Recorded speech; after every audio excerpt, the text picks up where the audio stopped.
नमस्कार दोस्तों, मैं शंकर चौरसिया। आज मैं आपके लाया हूँ UP PCS GS pointer youth competition times का सवाल अध्ययन, जो कि उत्तर प्रदेश लोक सेवा आयोग की परीक्षा के लिए काफ़ी महत्वपूर्ण दोस्तों। और इसमें 10,000 क्वेश्चन होंगे। और यह प्रश्न खंड शिक्षक अधिकारी, समीक्षा अधिकारी, सहायक समीक्षा अधिकारी, आरओ यारो, सम्मिलित राज्य अभियंत्रण सेवा परीक्षा, यूपी पीसीएस प्री, वन संरक्षक अधिकारी, लोअर सबऑर्डिनेट, राजस्व निरीक्षक, खाद्य सुरक्षा अधिकारी, खाद्य एवं सफाई निरीक्षक, स्वास्थ्य शिक्षा अधिकारी, सहायक सांख्यिकी अधिकारी, एएसओ अन्य परीक्षाओं के हेतु काफ़ी महत्वपूर्ण दोस्तों। यह पूर्व परीक्षाओं में पूछे गए प्रश्नों पर आधारित होगी दोस्तों। इसमें इतिहास, भारत का भूगोल, विश्व भूगोल, भारतीय संविधान, राज्य व्यवस्था, भारतीय अर्थव्यवस्था, सामान्य विज्ञान, भारतीय कृषि, भौतिक, रसायन, जीव विज्ञान, तीनों साइंस हैं इसमें। विज्ञान एवं प्रौद्योगिकी भी है। पर्यावरण, पारिस्थितिकी, जनसंख्या एवं नगरीकरण, उत्तर प्रदेश समान ज्ञान, सभी विषयों को इसमें कवर किया गया दोस्तों। तो आज दोस्तों हम लोग प्राचीन इतिहास से शुरू करेंगे। और आप देख सकते हैं कि इसमें जो क्वेश्चन है यूपी पीसीएस और अन्य लोक सेवा आयोग में उत्तर प्रदेश लोक सेवा आए हुए सभी प्रश्नों को उसमें दिया गया है। उसमें तारीख और डेट वगैरह दी हुई है दोस्तों। तो आज हम लोग प्राचीन इतिहास से शुरू करेंगे। शुरू करते हैं दोस्तों। भारत की प्रागैतिहासिक संस्कृतियाँ। प्राचीन काल में आर्यों के जीविकोपार्जन का मुख्य साधन था कृषि। उस स्थल जहाँ से प्राचीनतम स्थायी जीवन के प्रमाण मिले हैं मेहरगढ़। गंगा घाटी में धान की खेती का प्राचीनतम प्रमाण मिले हैं लोहरादेव। मध्य पाषाणिक स्थल से पशुपालन के साक्ष्य उपलब्ध हुए हैं बागौर से।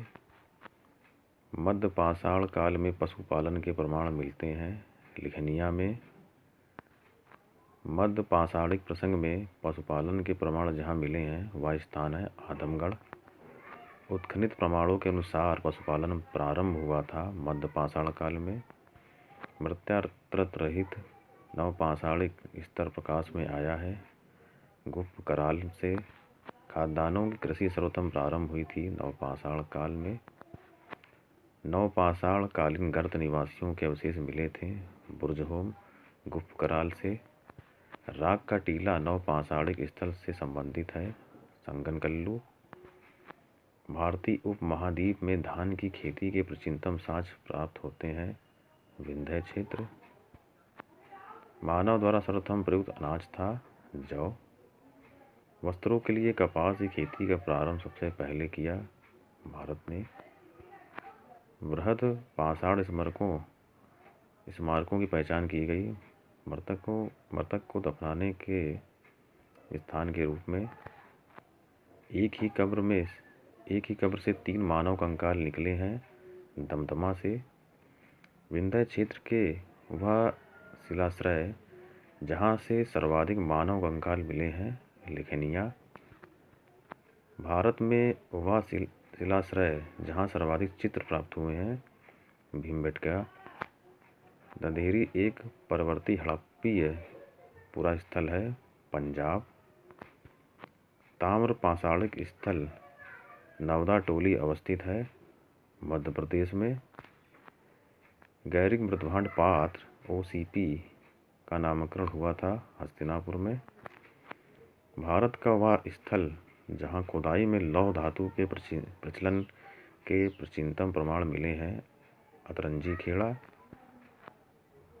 ताम्र सम काल में महाराष्ट्र के लोग मृतकों के शरीर को फर्श के नीचे रखकर दफनाते थे। तो कहाँ दफनाते? उत्तर से दक्षिण की ओर। कोपेनहेगन संग्रहालय की सामग्रियों से पाषाण, कांस्य और लौह युग की त्रियुगीन विभाजन किया था थॉमसन ने।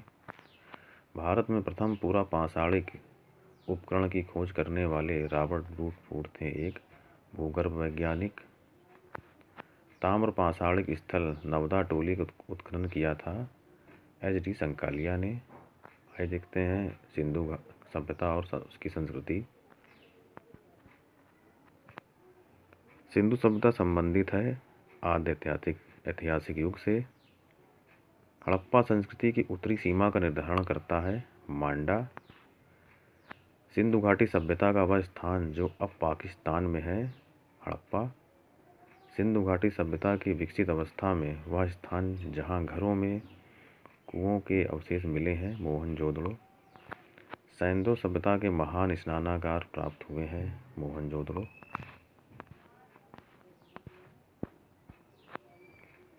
सिंधु घाटी सभ्यता की विकसित अवस्था में वह स्थल जहाँ से घरों में कुओं के अवशेष मिले हैं मोहनजोदड़ो। सिंधु घाटी सभ्यता का पत्तन नगर था लोथल। मरणपट्टिका पर उत्कीर्ण सींग युक्त देवता की कृति प्राप्त हुई है लोथल। हाथी दांत का पैमाना हड़प्पी संदर्भ में मिला है लोथल। हड़प्पा का उत्खनन करने वाला प्रथम पुरातत्वविद जो इसके महत्व को समझ पाया था सर जॉन मार्शल। सिंधु सभ्यता शब्द का प्रयोग सर्वप्रथम किया था सर जॉन मार्शल ने। सिंधु घाटी की सभ्यता पर प्रकाश डालता है पुरातत्व संबंधी खुदाई।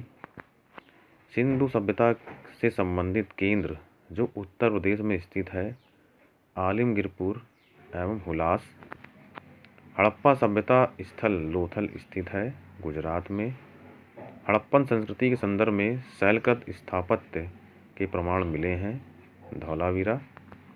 एक जुते हुए खेत की खोज की गई थी कालीबंगा। भारत का सबसे बड़ा हड़प्पन पुरा स्थल है राखीगढ़ी। अतिसंघ हड़प्पा स्थल स्थित है सिंधु घाटी। मूर्ति पूजा का आरंभ माना जाता है पूर्व आर्यों के। हड़प्पा संस्कृति की जानकारी का प्रमुख स्रोत है पुरातात्विक खुदाई। अवेस्ता और ऋग्वेद में समानता है। अवेस्ता से संबंधित है ईरान। तो दोस्तों आगे देखते हैं ऋग्वैदिक एवं उत्तर वैदिक काल। पवित्र गायत्री मंत्र किस ग्रंथ में अंतर्विष्ट है वह है ऋग्वेद। पवित्र गायत्री मंत्र जिस ग्रंथ में अंतर्विष्ट है वह है ऋग्वेद। गायत्री मंत्र के नाम से प्रसिद्ध मंत्र सर्वप्रथम किस ग्रंथ में मिलता है ऋग्वेद। ऋग्वेद की मूल लिपि थी ब्राह्मी। ऋग्वेद पर आधारित संकलन है सामवेद। ऋग्वेद धर्म था बहुदेववादी का। ऋग्वेद काल में जनता विश्वास करती थी बलि और कर्मकांड।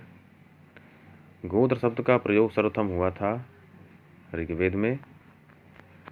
ऋग्वेद में सर्वाधिक संख्या में मंत्र संबंधित हैं इंद्र। सबसे प्राचीन वेद है ऋग्वेद।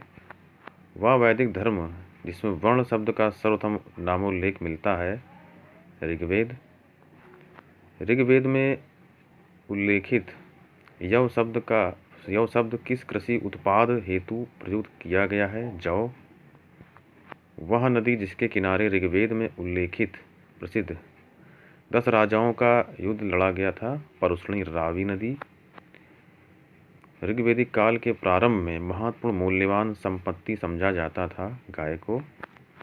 वैदिक काल में किस जानवर को अघन्या माना गया है गाय को। वह वैदिक साहित्य जिसमें मोक्ष की चर्चा मिलती है उपनिषद। वैदिक देवताओं में उनका पुरोहित माना जाता था बृहस्पति। उत्तर वैदिक काल में आर्य संस्कृति का ध्रुव समझा जाता था कुरु पांचाल। वैदिक कर्मकांड में होता का संबंध है ऋग्वेद होत्र होगा शायद। आरंभिक वैदिक साहित्य में सर्वाधिक वर्णित नदी है सिंधु। वह नदी जिसको ऋग्वेद में माते तमा देवी तमा एवं नदी तमा संबंधित किया गया है सरस्वती। शुक्ल यजुर्वेद की संहिता है वाचस्पनेयी। शतपथ ब्राह्मण में उल्लेखित राजा विदेही माधव से संबंधित ऋषि थे ऋषि गौतम राहुगढ़। जिस ग्रंथ में पुरुष मेघ का उल्लेख हुआ है वह है शतपथ ब्राह्मण। गोपद ब्राह्मण संबंधित है अथर्ववेद से।